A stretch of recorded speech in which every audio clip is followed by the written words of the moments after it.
The latest that they have, that one suspect is down, another one is being dealt with, in her words, and that if there is a third suspect, that suspect is on the run.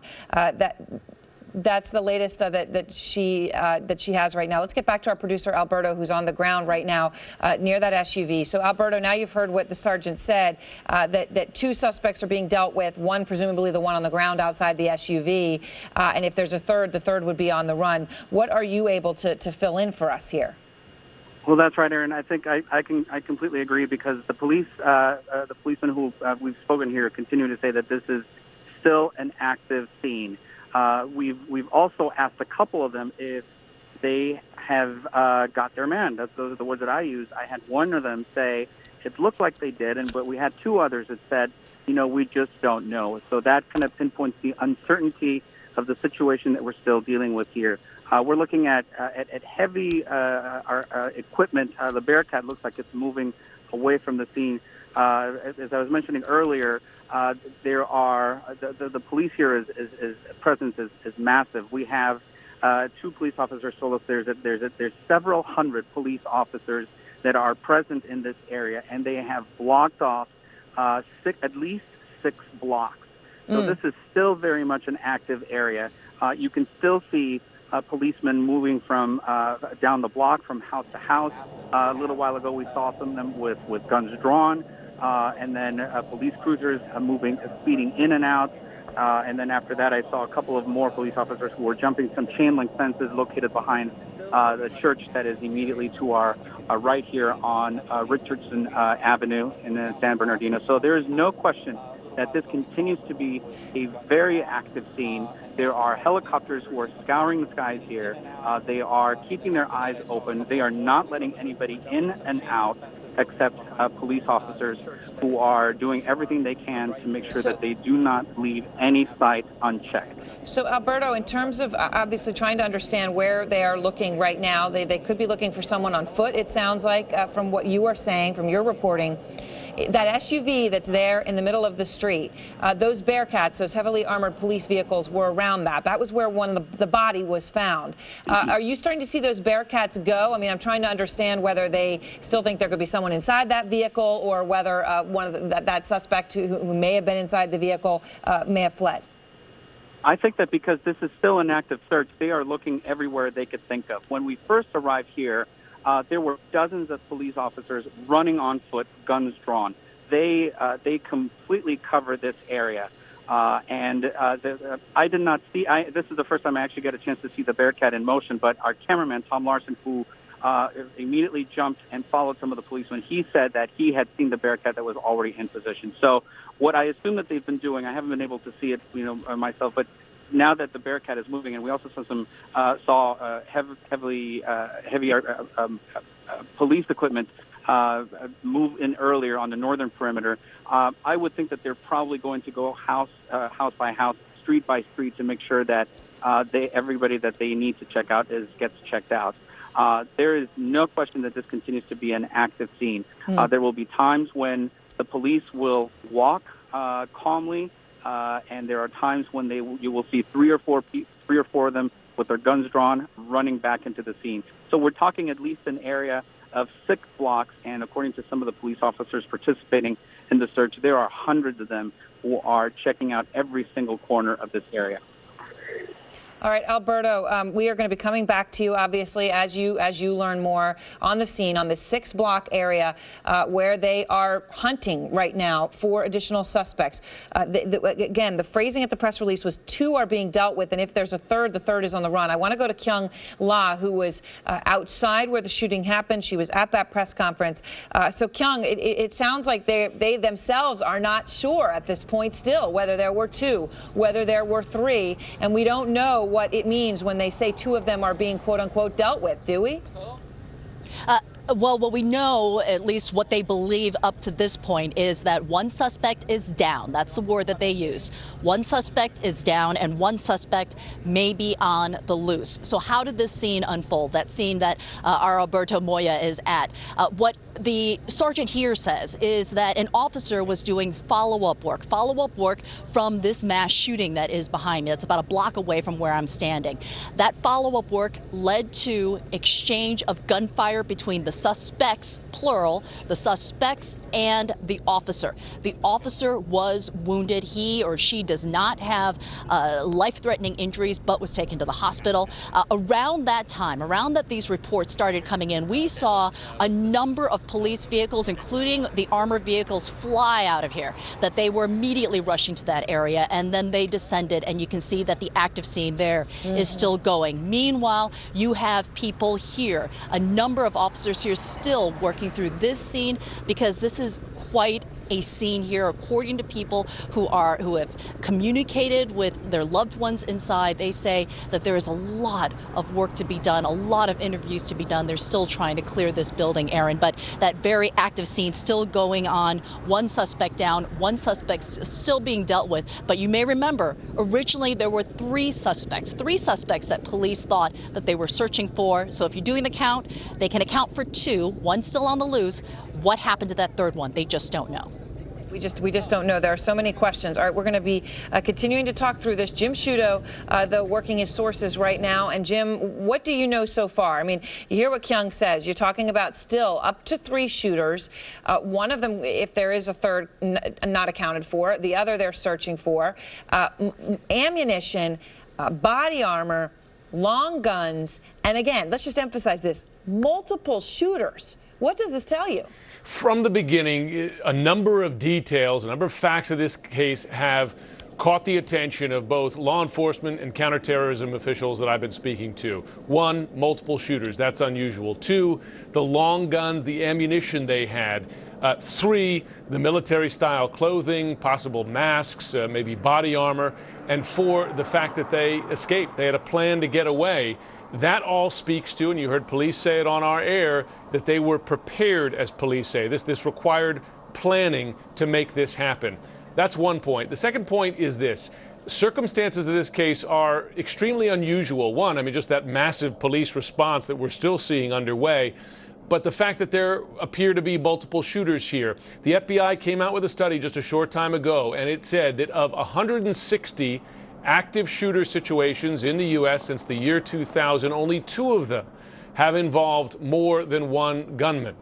So that's extremely unusual. The other unusual part, too, Aaron, is the fact that they got away, because, as we know, shooting situations like this in the U.S. have become a sort of a form of public suicide, that those shooters go in knowing they're going to die on the scene or possibly wanting to die on the scene. These shooters had a getaway plan. They didn't get far. Cops seem to have gotten them pretty quickly and in the neighborhood, but they did get away.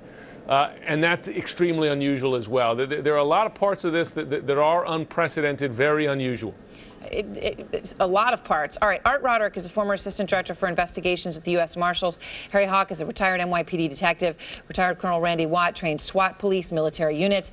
And Bobby Chacon is a retired FBI special agent in Los Angeles. All right, you all are going to be with us through this hour as this scene develops.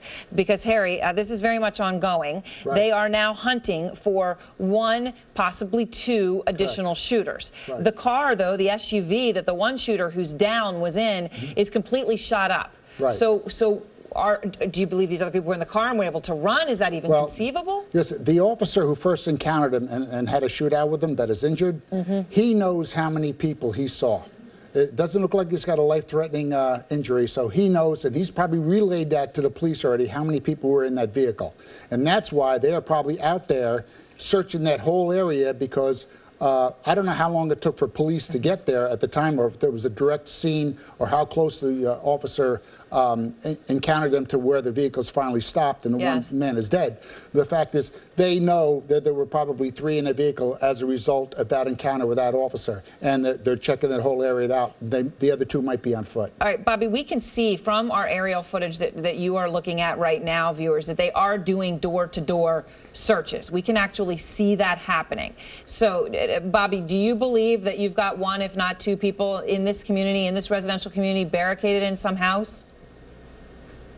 Absolutely. I think you definitely have some people on the loose there, and I think that Harry's right. That probably comes from the first responding officer on the scene. I also think you probably have a massive effort back at the original scene, interviewing witnesses to find out from the witnesses how many people they saw take part in it. Oftentimes, witness statements on these things can be cloudy, and they're probably trying to deconflict a lot of the witness statements. Did they hear these guys talk to each other in the facility? Did they say anything? Did they speak with an accent? Did they speak with slang?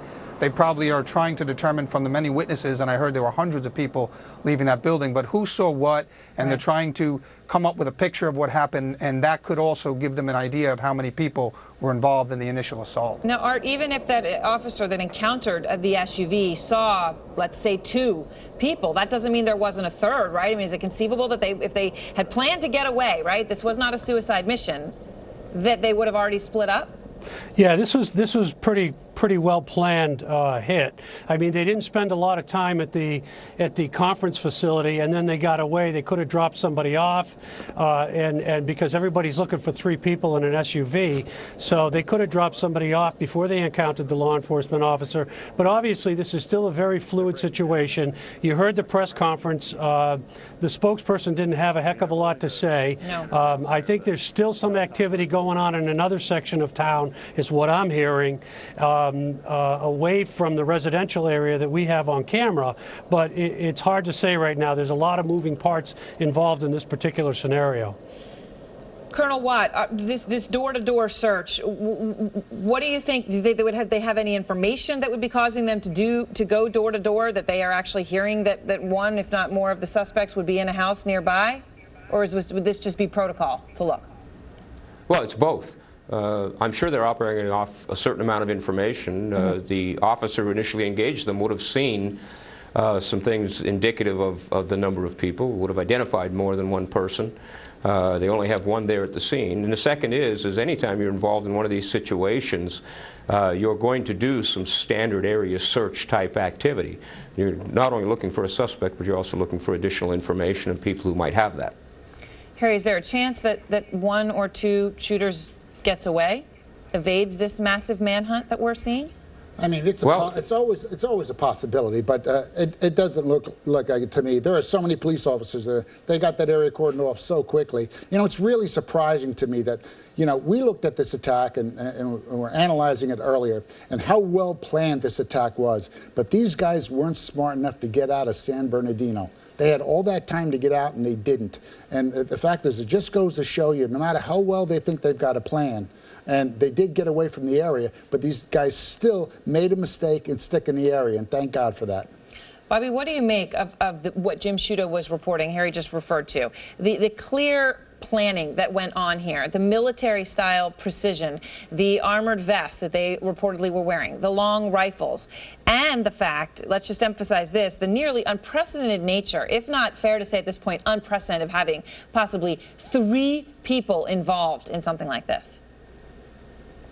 Yeah, when I first heard about it, I thought this was going to be, and we've had them in Los Angeles before, up in Goleta at a postal facility, and I thought this might be another workplace violence incident or possibly a disgruntled client of the association that was meeting. But I think all of that is being dismissed now because of the very facts that you just mentioned, the fact that they're so highly planned and they're so highly equipped, and you know, that's going to be one of the things that the investigators are looking at right now. When they're talking to the witnesses, they're going to see if they moved in a tactical manner, if they tactically reloaded while they were shooting. I mean, these guys, you know, it's often a possibility they could have been on the way to another attack.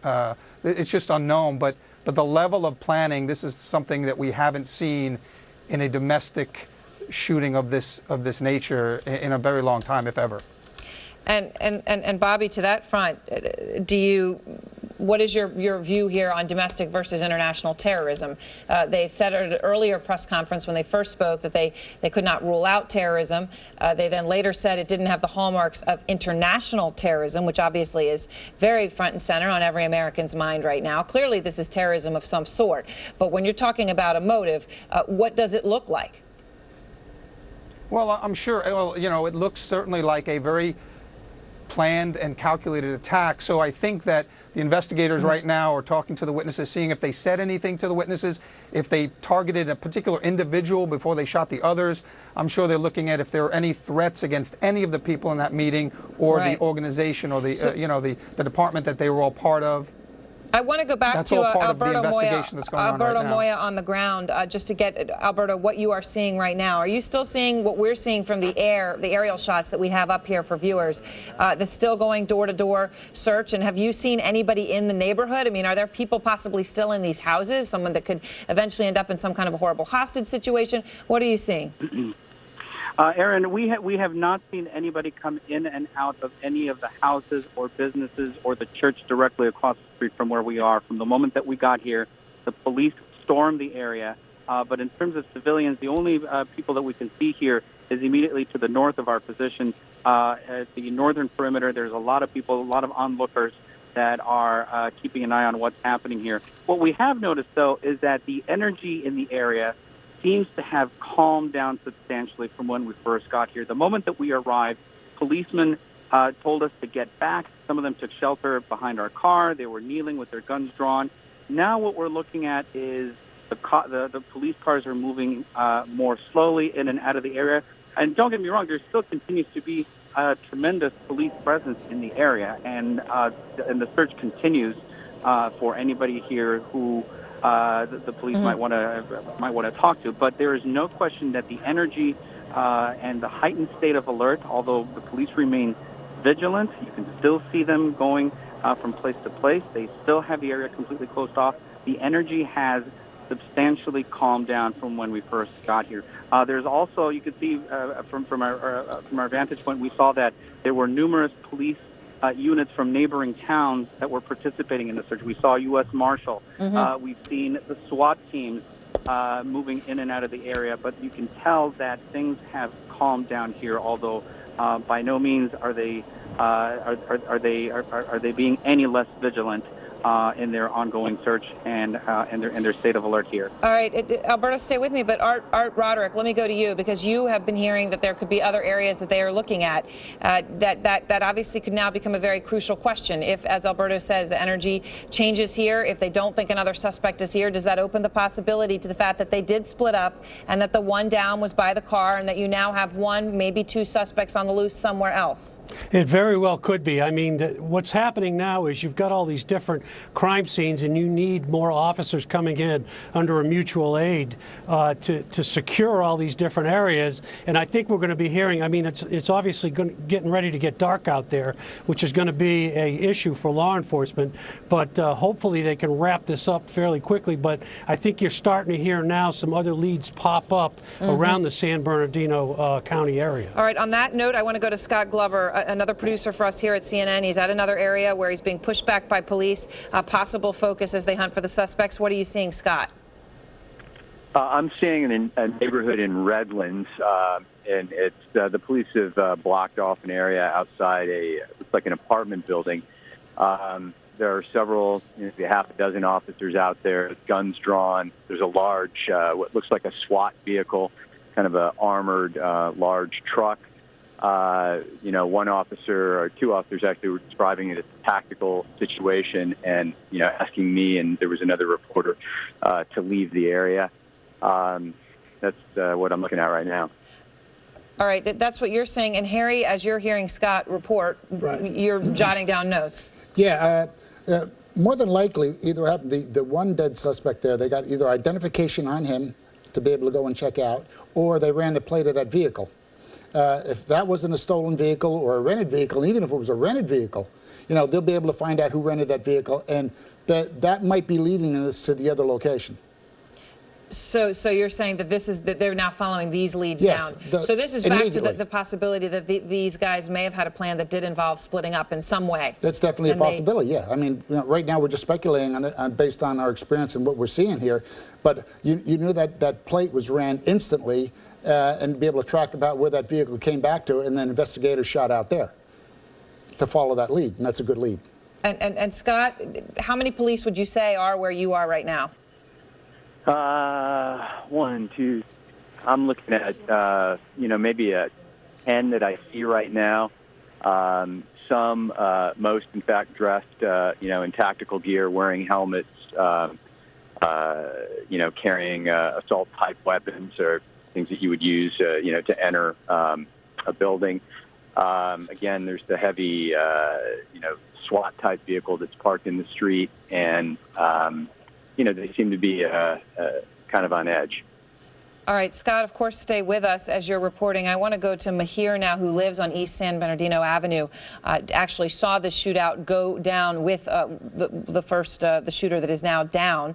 Mahir, obviously, we're only going to use your first name. Thank you very much for calling in and being willing to talk to us and to so many who want to understand what happened here. What did you see? Well, yeah, we just saw a bunch of, we didn't see much actually, we just heard so many gunshots. It's crazy.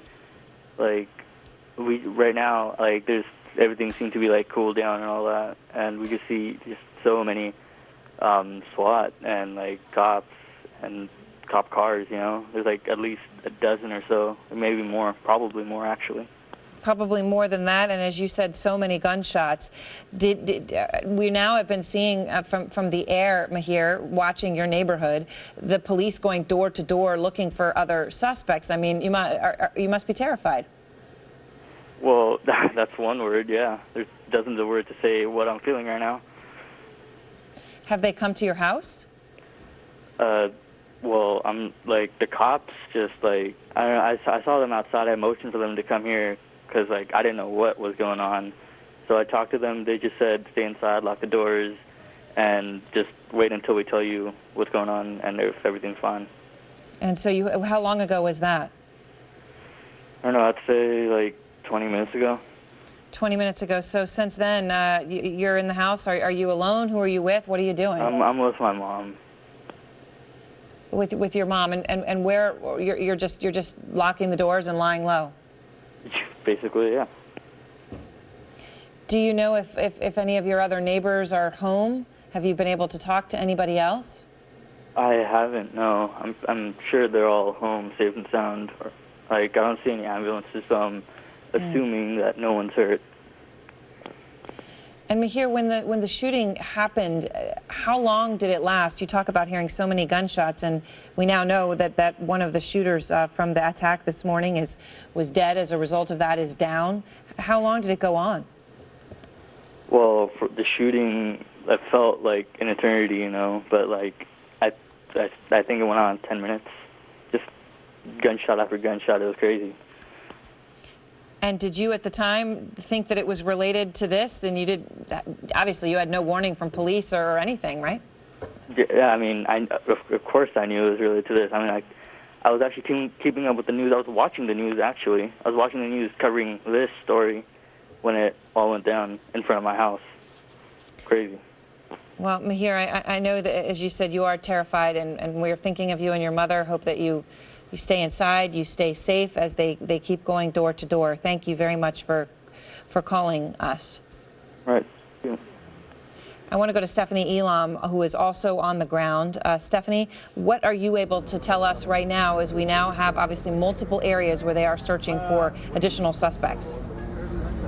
I'm on the other side of the story, Aaron. I am where families are reuniting with the survivors of this shooting. Where I am right now is the Rudy Hernandez Community Center, and what we've just seen are busloads of people who made it out safely from the shooting, and they were reunited here with their family, going into the community center here, finding their families and coming out. And we've seen some tearful reunions. We've seen people crying and hugging.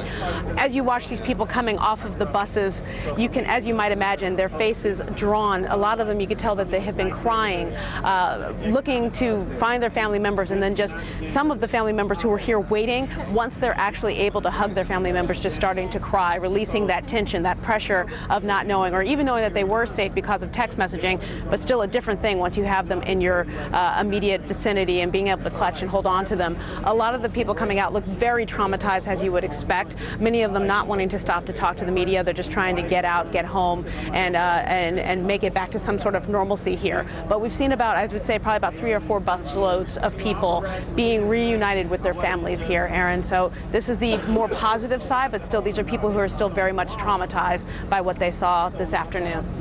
Well, thank you very much, Stephanie. And of course, so many now being reunited with their families, and we understand the latest numbers that we have, 17 injured, some of them obviously critically so, at least 14 dead, the deadliest mass shooting in the United States since the Sandy Hook shooting. A horrific event, a horrific day, and unprecedented in many other ways, with multiple shooters, and a military-style planning, precision, and assault in terms of what we saw today. At this point, shooters still unaccounted for, 1, if not 2, and motive still completely unknown. I am here. We've got former members of the CIA, SWAT team leaders, U.S. Marshals, detectives. Harry Hawk, former NYPD detective, sitting next to me. Obviously, the one shooter is down. One shooter is down. And we are awaiting, I want our viewers to know, within the next 15 minutes, we are again going to be hearing live from senior police officials in San Bernardino. So we're going to be bringing that to you live, and we may get a very, very important update as to the whereabouts of these other 2 suspects. But you think fingerprints could have played a big role? I think what happened is that I'm sure the police already fingerprinted the body and put those into the system to see if they did find ID on him, to see if it matches the ID that's on him. And if not, if he's been fingerprinted before, we're going to get a real good ID on this guy within virtually minutes. So that'll be a great lead for the police, and I'm sure they did that quickly. And led them on. Bob Baer, former CIA officer, also with me.